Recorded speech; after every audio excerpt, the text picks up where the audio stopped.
Welcome to the Westminster Town Hall Forum, where for 34 years we have engaged the public in reflection and dialogue on the key issues of our day from an ethical perspective. All forums are free and open to the public, and information on upcoming events can be found online at westminsterforum.org. You can like us on Facebook and follow us on Twitter as well. My name is Tim Hart Anderson. I'm the senior minister at Westminster Presbyterian Church, located on Nicollet Mall in beautiful downtown Minneapolis, and moderator of the forum. In the last several weeks, national attention has focused on Minnesota as a center for religious extremism. Tonight, Afsheen John Radsan, who is a professor at William Mitchell College of Law in St. Paul and a leading authority on national security issues, will explore the topic of religious extremism and terrorism. How should we respond? He brings a unique combination of professional experience in both law enforcement and intelligence activities to this issue. He has served as a federal prosecutor and as assistant general counsel at the CIA, and over the years he has advised officials from countries around the world on legal issues related to national security. At William Mitchell, he is founder and director of the National Security Forum, an organization committed to increasing public awareness and influencing public policy on the balance between liberty and security in American counterterrorism policies. Ladies and gentlemen, please join me in welcoming to the Westminster Town Hall Forum, Afsheen John Radsan.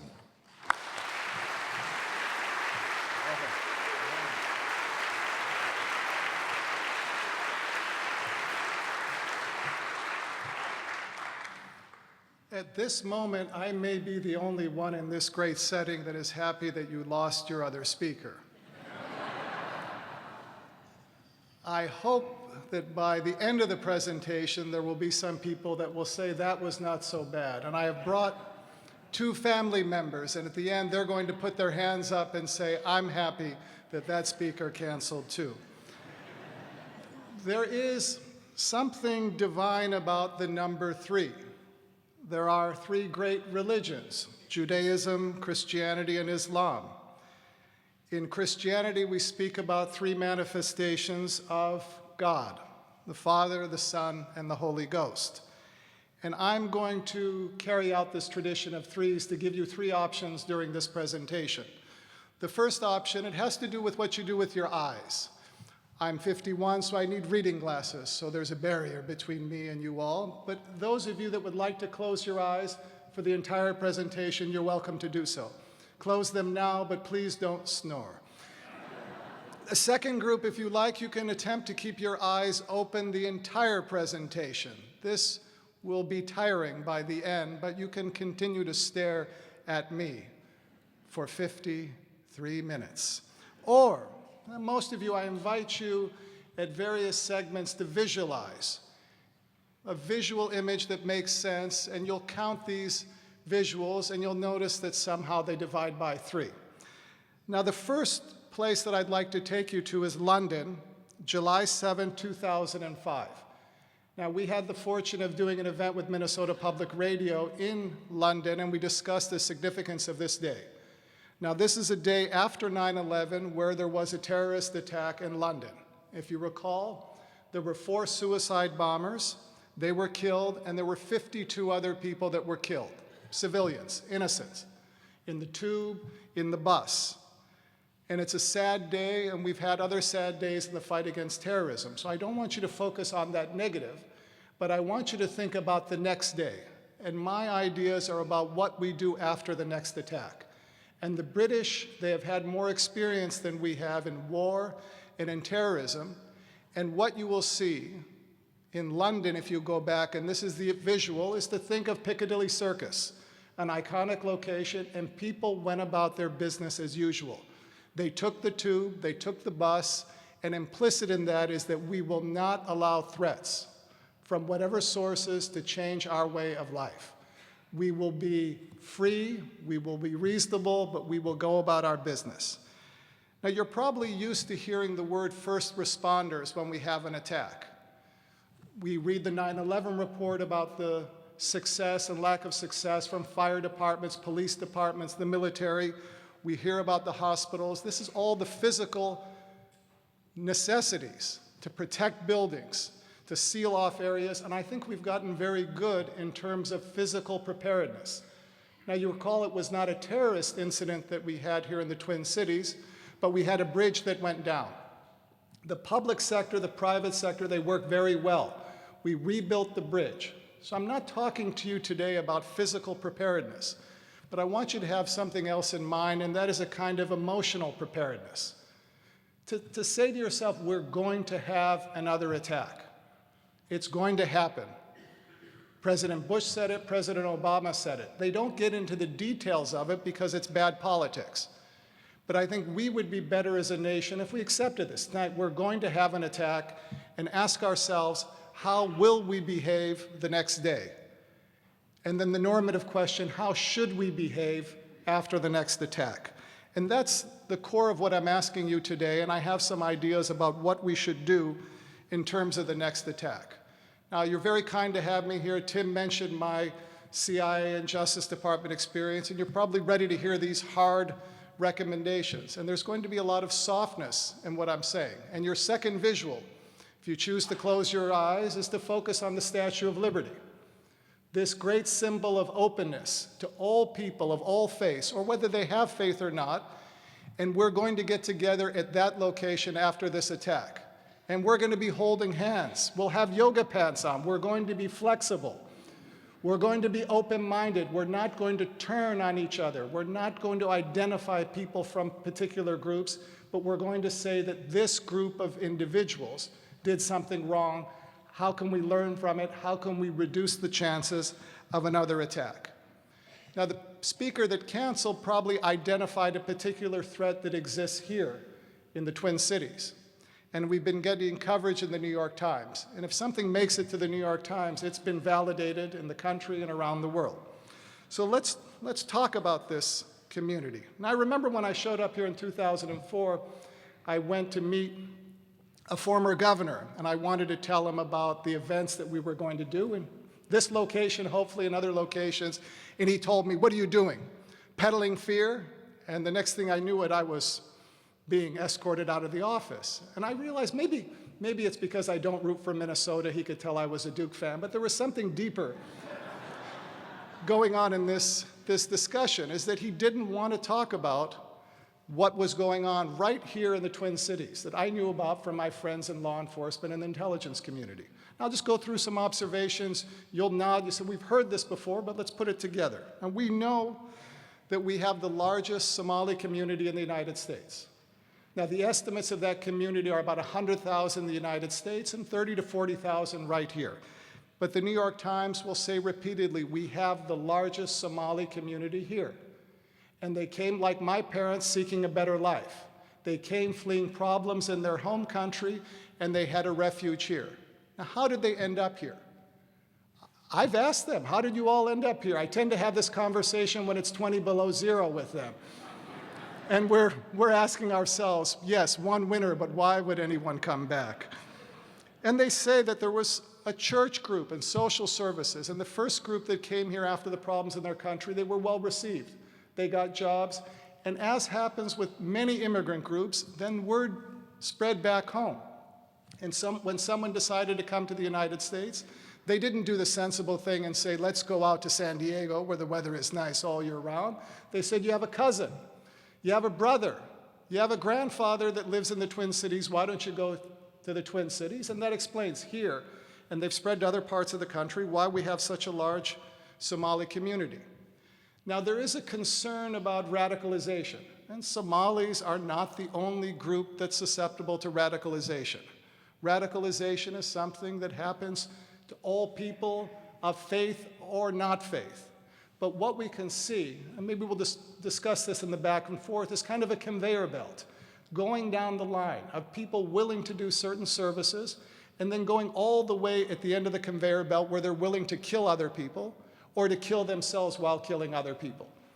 When we had CIA officers recruiting spies, it's a similar conveyor belt. You get people to do something for you. Then you ask them to do more. You ask them to do more. And you work on any type of weakness that you see. economic problems, resentment about what's going on here, idealism about what's going on in their home country. You use those human emotions to move toward a goal. And we can see that in the recruiting that's going on of Somalis today, whether it's here in other parts of the country.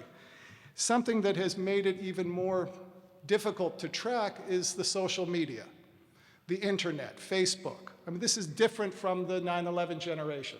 I mean, in 9/11, people were using the internet to put messages, but they were not using it as the sophisticated recruitment device that it is today. And you'll see in the literature that they talk about jihadis in the basement, that you don't even need to go to a training camp. You don't even need to be part of a group. You can find fellow travelers there on the internet. And some of these kids may be telling mom and dad they're doing their homework. They're doing math and science when they're downloading videos. They're getting manuals, and this makes it very difficult to ferret out, especially in a society that values its liberties. We don't want to be snooping, but we don't want people building bombs or concocting plots.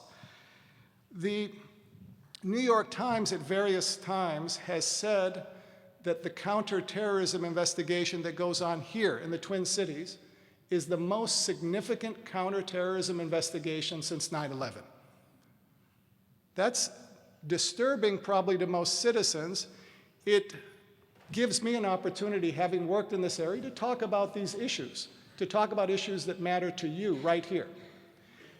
We know, or I'll remind you, that the first American suicide bomber, a man by the name of Shirwat Ahmed, was from the Twin Cities. He was recruited here, and he went back to Somalia, fighting against what he considered oppressors, but fighting for what the State Department considered a designated terrorist group. He blew himself up, 2008. And you don't have to be the head of the CIA or the head of the FBI to figure out that that's a problem. That if somebody is willing to blow himself up overseas, it won't take much to turn that person back to the United States. Now ISIS or ISIL is in the news. We're concerned about the situation in Syria and Iraq, and we find out that that recruitment pipeline that involved 20 or so people here seems to have expanded. That we have people not only going to Somalia to train with al-Shabaab, but we have people that are going to Syria and Iraq to fight against our interests. So this is a concern. And for this visual, I'd like you to imagine a tale of two cities, but it's not the cities from Dickens, but it's the cities that are important to this community. Mogadishu in Somalia and Little Mogadishu here today. And to keep in mind what's going on in those two communities because they do have an interplay.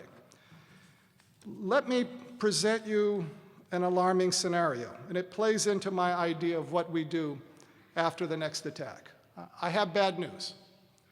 While you've been here, 3 men and 1 woman have been recruited in the Twin Cities, and they are engaged in a terrorist attack. They trained in Somalia at an al-Shabaab camp, and they are now at the Mall of America. They watched what happened in Mumbai at a series of hotels, and they've carried out this plan at this moment. And they're shooting people in the Mall of America. They're detonating bombs, and there's a lot of blood there. Explosives, and this has happened. This is the reality that we're going to face when we leave this fine setting. And I want you to ask, well, what are we going to do? What should we do? And that will be the test for all of us. And it's a simple test between our brain, or in our brain, a battle between the front part of your brain, the cortex, and the back of your brain, the reptilian side. Because you will be angry and you'll want to stop other people from doing this. But I'm not sure that that's the right approach. Now, I've been asking you to close your eyes and have these visuals. It would be easy for me to say visualize a brain scan. I don't want you to do that. I want you to visualize the American eagle. If you notice, the CIA seal incorporates the eagle. My National Security Forum, we have an eagle there. And what I like about this symbol is that it represents 2 ideas that are not always in balance but need to be. One is to protect ourselves against the exterior threats, to defend. But at the same time that you're doing this, to protect your liberties, because the eagle stands for defense and liberty at the same time. So that's a nice image for you to have in your minds. Think of that great American eagle doing both of those functions. So how about a few comments about Islam? Let's not dodge from this topic. What's the Muslim world? If you do a Wikipedia, you'll see about 1.6 billion people. Some are devout, some are less devout, some are Shiites, some are Sunnis. And within this community, the number of people that are hardcore Sunni extremists is very small. And you're probably not going to change their mind. If you were able to meet Ayman Zawahiri, the head of Al-Qaeda, as charming as you are, as much Minnesota nice as you do, you will not talk him out of it. Don't even try. And then he has in Al-Qaeda a few hundred people that are with him, and you probably can't talk them out of it. But it's that next circle, the people that might drive for them, the people that will give $100. Those are people whose minds can be changed. And you might not necessarily change them by going at them and pointing fingers at them and telling them that they're a threat. And then there's that third circle, which will be all the Muslims in the world. And if they feel that you're attacking that second circle, or people that are like them, they will feel threatened. And they may be radicalized, or they may not help you. So the visual that I want you here to imagine is three circles. Now, three circles. There's a bullseye that's small. There's a second circle, these help us. And then there's a lot of space in the third circle. And we as a country are fighting for the people in that second circle. Bring them to the peaceful side. Get them to help us. Even if they won't help, get them to not be willing to help extremists. And that's a daily task for all of us. Now I can see there's this gentleman here is saying, Professor, that's all very nice, but would you be practical? Give us some ideas of what we can do right now that we've had the attack. What recommendations do you have? And I'll give you a few recommendations. One is to work on this idea of assimilation, whether it's coaching soccer, educational programs, reaching out so that people, whether Somalis, Iranians, whatever nationality, so that they do not feel that they're on the margin. Get people like that to come to these kind of events, reach out to them. I mean, this is one of our main lines of defense. And the experts will tell you, if somebody spends a lot of time here, it's difficult for many of them to maintain that hatred. Because we're generally good people. Now, what was surprising about Muhammad Atta, one of the 9/11 hijackers, is that he spent a couple years here and maintained that hatred. And as I said, with that inner core, there's only so much you can do. I would increase the amount of electronic surveillance we're doing. This is not going to be well received, but I think the debates about NSA and Snowden, I think they're somewhat off mark. Is after the next attack, you'll look back at those debates and say, this was off. We need to have more electronic surveillance. We need to be giving up some of our privacy to be able to ferret out some of these plots. We need to be running more intelligence networks, whether it's here or overseas, human sources, developing relationships, whether it's the CIA overseas, whether it's the FBI here. And then, here's my professorial mode, educational programs. I think everyone should be required to take a course in anthropology and to look at where humans, where they started and where they spread. And if you really think that you're superior because you're a Swede over the Norwegians, you need to go back for another course. And then discussions about Islam. And don't get high-minded, because a Muslim will then come back and tell you that if you only focus on the Crusades, the Inquisition, and what went on in Northern Ireland, your religion may seem violent to many people. There are negative aspects to Islam in practice. We can be aware of it, but we don't have to emphasize it and blow it out of proportion. So here's my seventh visual, and this is a collage of faces of Muslims, the diversity of the Muslim world. And it's got the title under it. It says, I am a Muslim. I am a Muslim. You'll see Africans. You'll see blonde, blue-haired, blue-eyed people that look like you all. I am a Muslim. Get used to it. There are a lot of them. Now, the caveat, as I head to the home stretch, is that I don't have an answer to one scenario.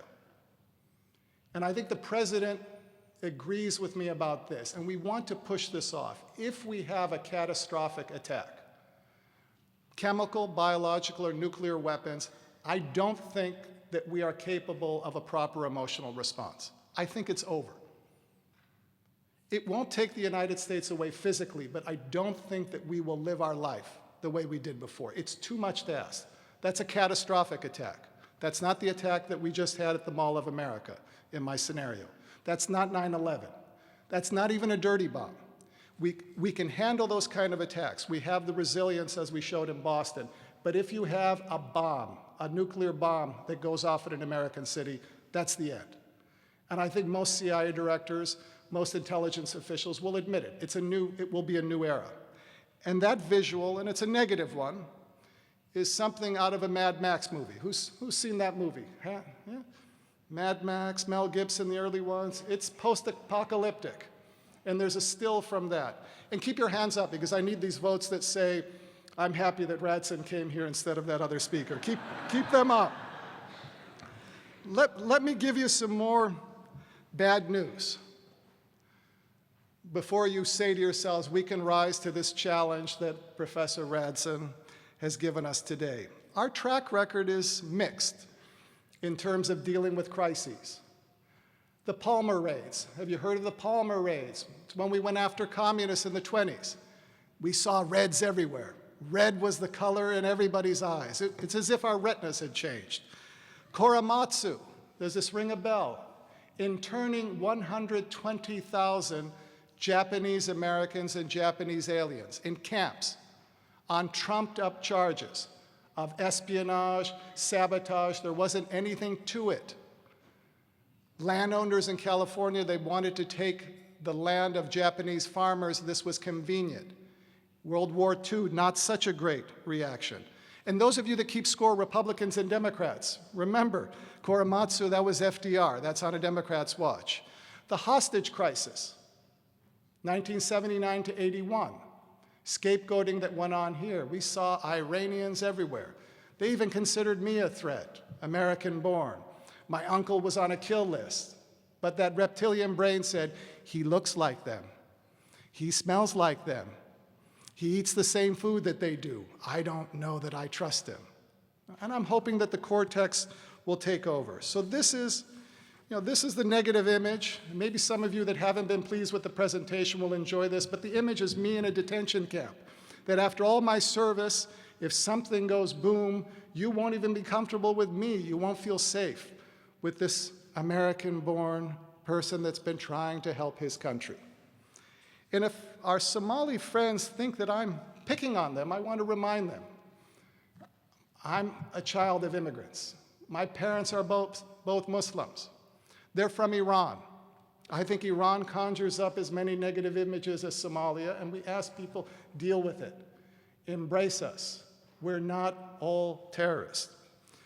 So what can we do? I don't want us to end on a sour note, and I think Tim is happy we're staying within time. And how many times have you heard that a professor would speak 25 to 30 and he stayed within his time limit? This is an accomplishment in itself.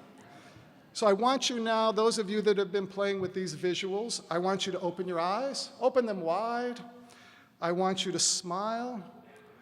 As things go on, I want you to hug your neighbor. I want you to rejoice. Remember, you survived one of the worst winters in Minnesota history. You survived another year in what the New York Times, as early as the 19th century, described as American Siberia. You made it. You're up to the challenge. You can handle another attack. You can do it. We trust you. Bismillah Rahman Rahim. And may the peace of Allah and God be upon us all today as we handle these important issues.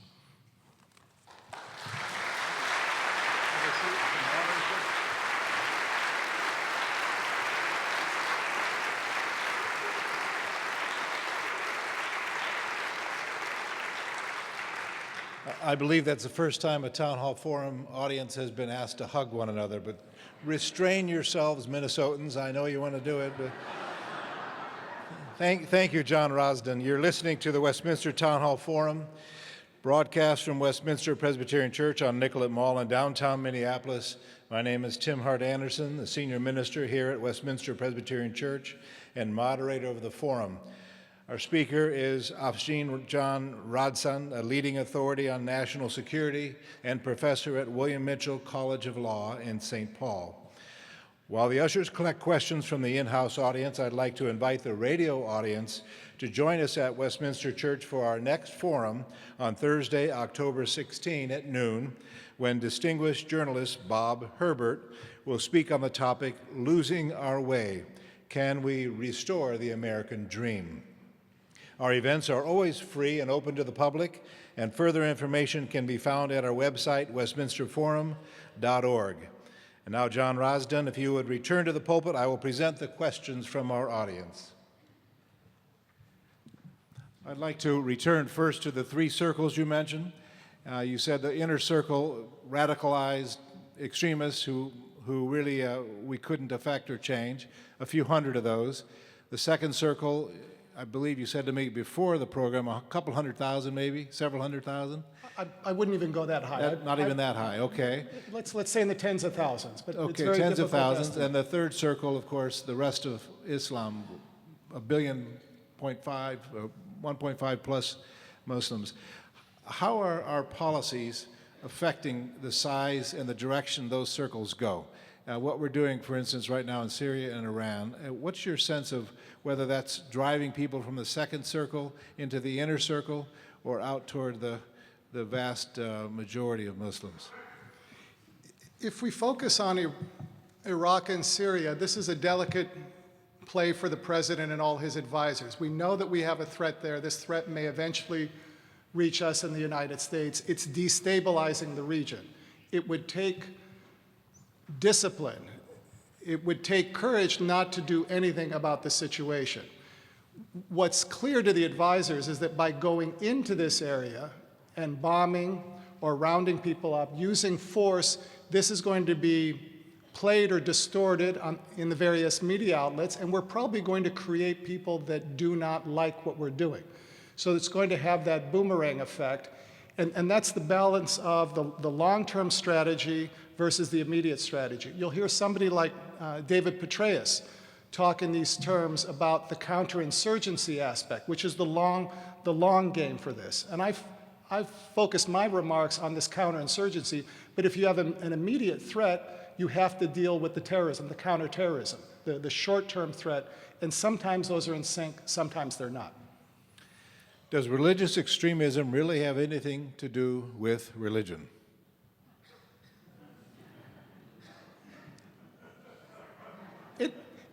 It may. I think in this society, people that are devout perhaps are in the minority. People that take their faith seriously for one of the first times in history are in a small group. And they will seem, to atheists, agnostics, they will seem extreme that they carry these views. Now, even within these traditions, you're going to have a range of practices, some of which correspond with our society that is a blend of religious and non-religious, and some that will seem extreme. But I think the tipping point for most is when you decide that you're going to kill other people because of their religion, their thoughts, or their group identification. This is something that those three great religions should come together and say, this is wrong. You don't pick out Shiites if you're a Sunni extremist to kill. You don't pick out Christians, you don't pick out Jews.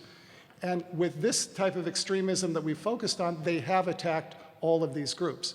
And part of our long game is trying to remind the Muslim world that Muslims have probably been a higher proportion of the victims of Sunni extremist attacks, whether it's Al-Qaeda, whether it's ISIS, or whether it's Al-Shabaab. The original Town Hall Forum program for this evening featured a speaker who is a well-known atheist, and he felt he had to withdraw because of the many threats against him in coming to the Twin Cities, threats from religious extremists. How can we assess whether those threats were real or not? What's your reaction? What's your feeling about that? I don't want to diminish any of the explanations that you've heard. If he has voicemails, if he's had letters, emails that are of a threatening sort, and he's decided that he doesn't want to speak here because of that, we'll have to accept that he has that kind of information. On the other hand, if he's reading the New York Times about our community and deciding that this is a hotbed for radical acts, I think that that is an extreme reaction in itself, that people are safe here. I feel safe. The Somali community feels safe. They've had some people that have decided to go and train in camps. They've been recruited for groups. But as I said to a family member that I love more than anything in this world, I think that there was more of a threat in our drive from St. Paul to here today than there was from any terrorist attack for me or anyone else here. And some of you were driving with me, and if you had that text at the same time that you were reaching around, please don't do it. You're going to hurt yourself and maybe hurt somebody else. In your remarks, you mentioned Little Mogadishu, a neighborhood here in Minneapolis. How do we as a community open some dialogue across barriers that are cultural and ethnic and immigrant and non-immigrant, conversations that we presently are not having in the community between perhaps the community of Little Mogadishu and the rest of this city on these very issues? It's difficult because you don't want to invade people's sense of their space, what is familiar to them. But I think you want to meet people on their area, where they like to eat, where they go and smoke cigarettes, where they have tea. If you know a Somali, ask to be taken to that place. It's also a great opportunity for interfaith dialogue, because many of our Somalis are devout. They revere their religion, but they understand that Christianity is also a religion of the book. And if you reach out to them and say you want to talk about areas where you have things in common, or common difficulties that you have for people of faith, whether they're Christians, whether they're Jews or Muslims, I think most people would be receptive. And I think a lot of the religious leaders in town have been willing to have these kind of exchanges, and we need to do more. And not only the church, find out what they like to do, whether they like to play soccer or other sports. I mean, we were relieved. I was playing soccer with my son in St. Paul, and there was an area, it was fairly clear that they were playing soccer among themselves. It was a Somali group, and we thought, well, maybe we won't be accepted into this group. And they were far more welcoming than people playing sports on other playgrounds. And we got over whatever inhibitions we had, and there was no reason to have these inhibitions. It's reaching out. And I, again, disagree with Tim. If you feel like hugging your neighbor, go ahead and do it. It'll be okay. And if anyone feels like hugging me, you come on up here. I'll give you a big hug. Yeah, you've got a long wait before that'll happen.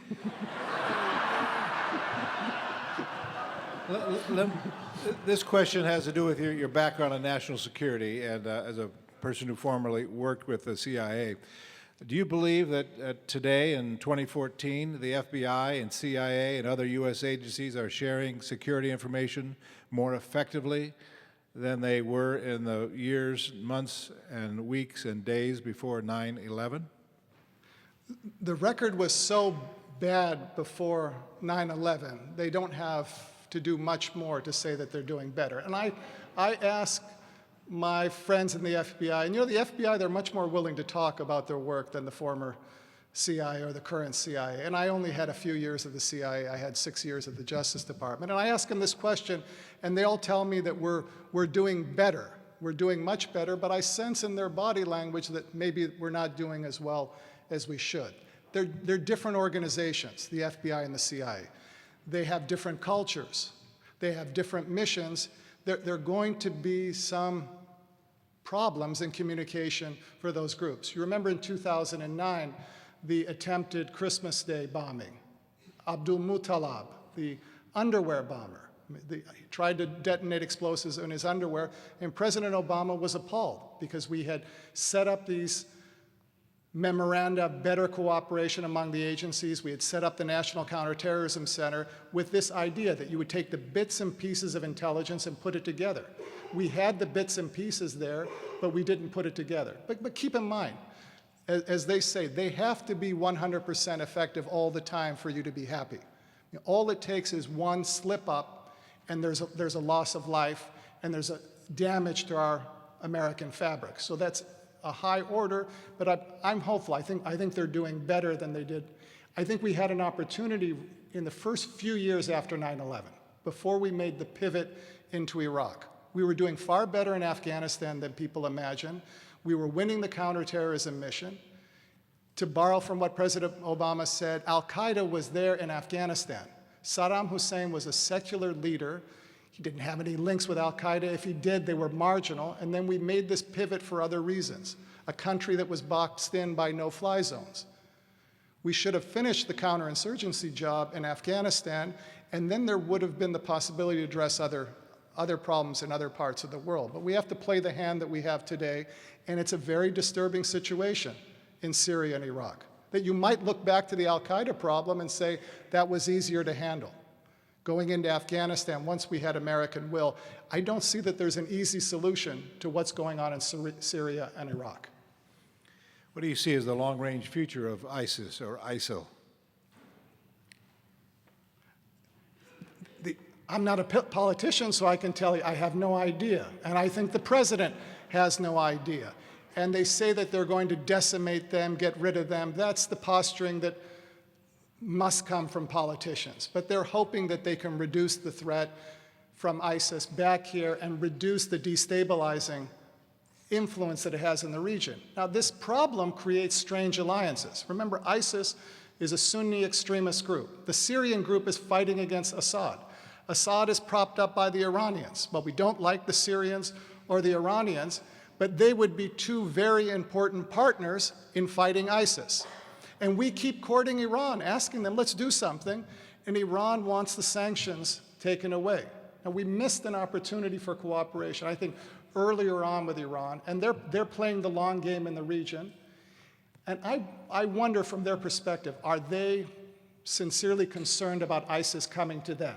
Is it a threat, or do they view it as something that will weaken our position in the Middle East? And they're probably sophisticated Iranian officials that have each of those two views, and they're debating that. Do they consider ISIS to be their problem, a real problem? If so, then there are areas of cooperation with us, or is this a way to bleed us in the Middle East? In that case, they're not going to help us. Until only a few months ago, really, most of us had never heard of ISIS. Will there continue to be new extremist separatist groups, splinter groups forming if ISIS is in fact defeated or degraded? Sure, this is what the terrorism experts describe as a metastasizing, is that you go after one group, it splinters, you get more radical groups. There are people that are talking to reporters at the New York Times and other places saying that there are groups even worse than ISIS and ISIL. There are groups that are more radical, and once you eliminate ISIS or ISIL, or once you lower the threat, then some of these groups will emerge. I mean, this is what President Bush said, this is what President Obama said, that this fight against extremism, against terrorism, is a generational fight. Yeah, generations are 20 to 30 years, and I think both of them mean it. We went a number of years without any problems here in the United States. We thought that there would be more attacks, major attacks in the United States. We've gotten 13 years. That's not that long in the perspective of some of these terrorist groups. It's obvious to you, but let's repeat it. The first attack on the World Trade Center was 1993. They killed some people, they took a part of the building, they kept coming, and they waited 8 years. And in that nasty and hateful way, they finished the job. So even if we've gone 8 years, 10 years without an attack, it's not done. Now, the interesting question is how do we know that we've won the war on terror? How would you set up the metrics for that? How many years do you have to go without an attack? And some of you may be suspicious. I mean, this props up a lot of spending by our national security machinery. And ask it from the perspective of a president. I mean, when can you tell the people, relax, it's not as bad as I said? And then if you have an attack, how the people will come after you. And keep in mind that this president's name is Barack Hussein Obama. And I think he's worried about your reptilian response if something happens and you haven't protected the American homeland. So he's going to err on the side of protecting rather than have He's not so concerned about you worried about your civil liberties. He wants to make sure that something big doesn't go boom in an American city. And it's a huge responsibility. If we increase electronic surveillance, as you recommend, won't we be giving in to terrorism by giving up our individual liberties that we seek to defend? Yes, in part we will, but I think it's a sacrifice that's worth making. Because if we have that next attack, I think people will then put on the table far more aggressive measures. I'm trying to put off that catastrophic attack. I'm trying to figure out, if we have a series of attacks in the next 10, 20 years, what is the reasonable long-term framework for battling terrorism?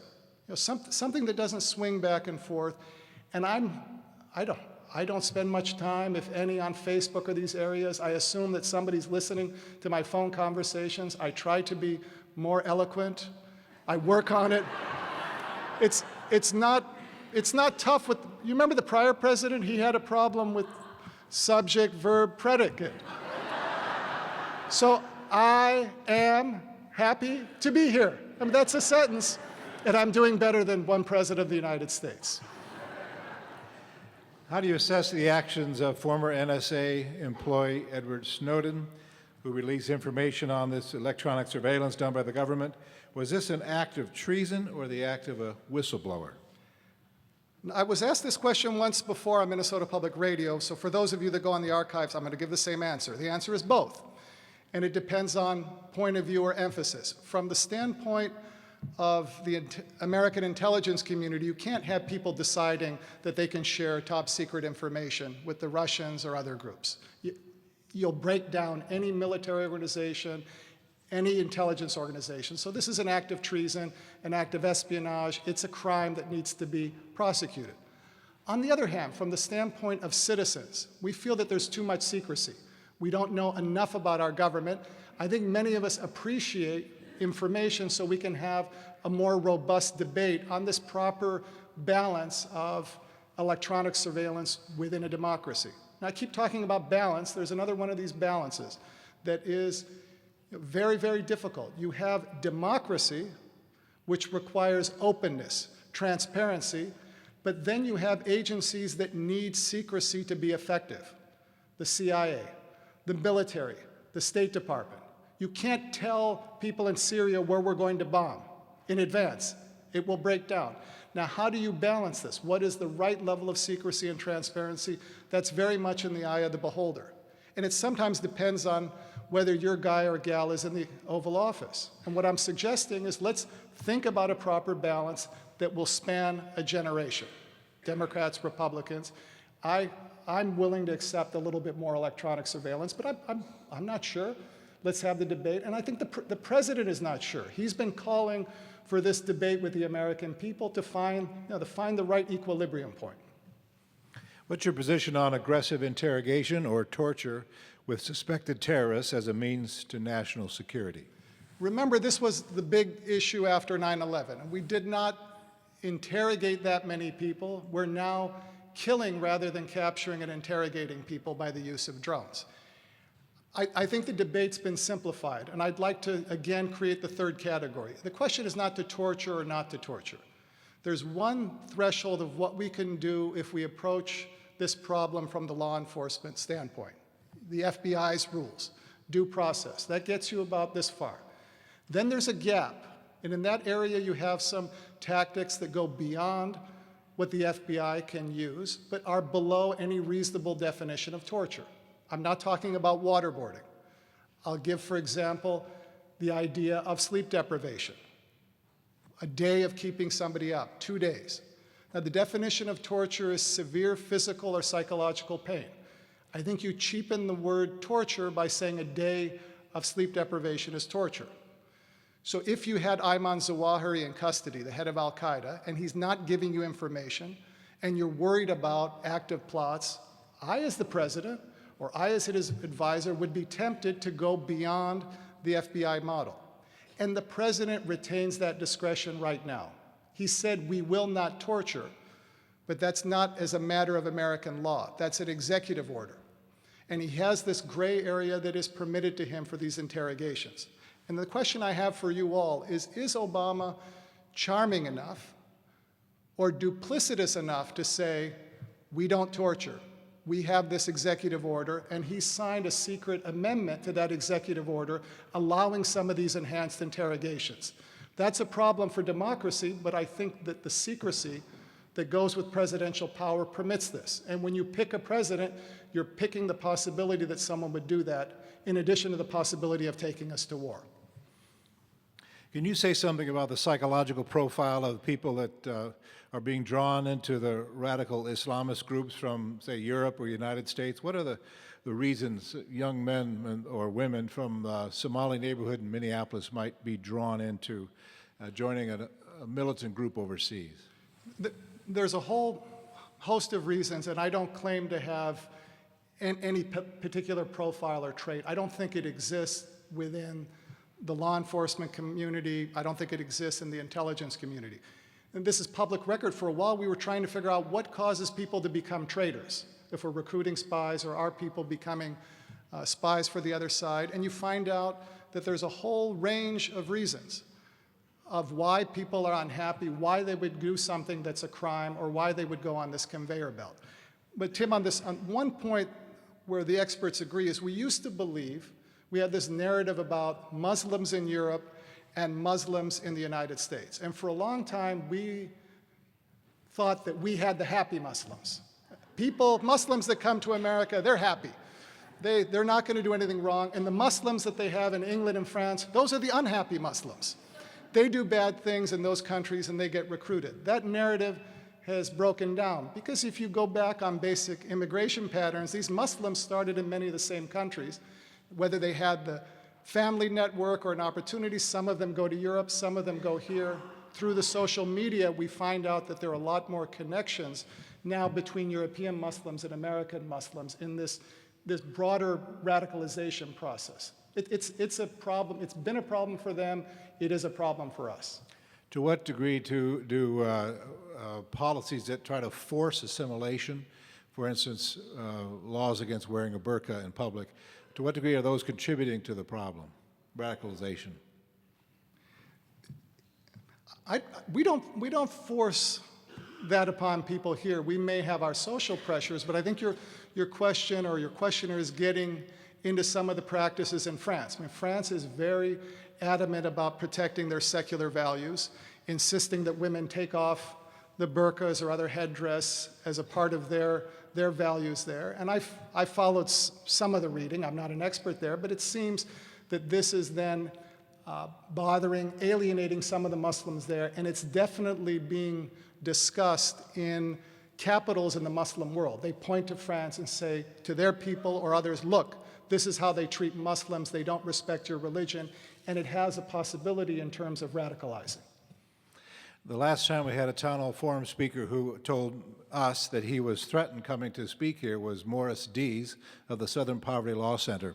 And his work is focused on going after U.S. domestic-based terrorists, mostly Christian extremists on the right. And apparently there are several such groups in Minnesota, and he was threatened, but he came anyway and spoke. We haven't talked about domestic terrorists, non-Islamist terrorists. Timothy McVeigh comes to mind. To what degree is that an actual threat today in our culture, in our society, do you think? We have that potential in other groups, and the McVeigh will then be the non-religious type of terrorist. My sense is that relative to the threat that comes from Muslim-inspired groups, that has receded, but we may be letting down our guard. And I want to make one comment. You heard some Arabic words. That's the invocation from the Quran. I'm not a religious Muslim. It's the invocation to every chapter. But I noticed some people were very troubled to hear Arabic words in a church, and it means most compassionate, most munificent God. I mean, we all believe in this same God. They're fulfilling your mission. So just because it was spoken in Arabic doesn't mean anything naughty was said. Salam alaikum, right? Peace be upon you. Peace be upon you sounds nicer, but it's all right if it's said in a different language. Control those reactions.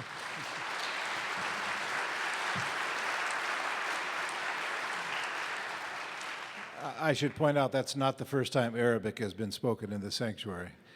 We've been called to worship by Arabic muezzins from a local mosque. But I know why the woman disapproved, because I'm a Persian speaking Arabic with a Persian accent. She said his Arabic is so bad, and I think she wants to come up here and do that invocation when we finish. And I again embrace her, and I won't hug her. Somebody's got to give this man a hug when this program's over, all right? Tim, that's coming from you. Let me ask you about the Minneapolis City Council. Abdi Warsami, elected as a Somali American from Little Mogadishu, and now on our city council. Is that going to affect in a positive way the kind of assimilation you're talking about in our community? How can it not? We believe in democracy, elections. We're telling people, if you want to push your values, run for office, vote for people that you accept in office. How could it not? And I believe that the election of Obama was a great victory against some of the recruitment because of his immigrant background, because of a grandfather that was a Muslim. What a great symbol for the United States that goes beyond politics. I mean, the first election, I watched some of the news. I speak Spanish and French, and I watched the news programs there on the internet, and they were asking among themselves. They didn't know that there was an American listening in.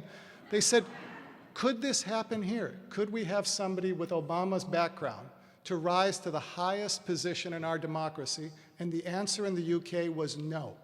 The answer in France was no, and the consensus was that they were a generation away. So I've given you some gloomy scenarios, but that is good news. That goes beyond his politics. That it is something great for this country that you can elect somebody whose father came from Africa, right, who has a crazy name. I think it's one of the comedians that said, this is the greatest politician, right? Barack, it reminds you of Iraq. Hussein, it's going to remind you about Saddam Hussein. Then Obama, you confuse with Osama. And that's, and that guy gets elected 2 times. That's great.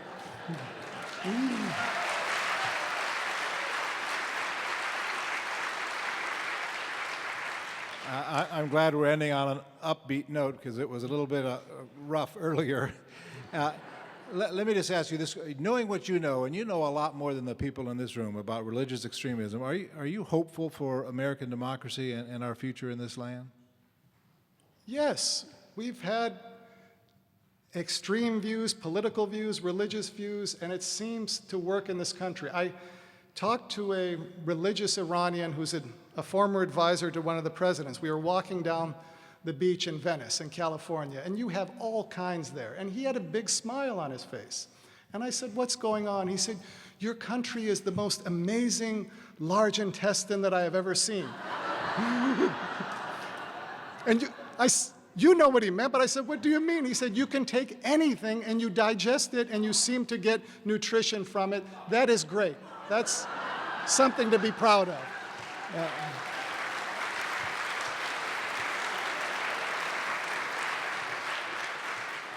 You began by saying you were going to offer us some really good visual imagery. and you ended on a notable image. Thank you very much. Thank you, John Radsan.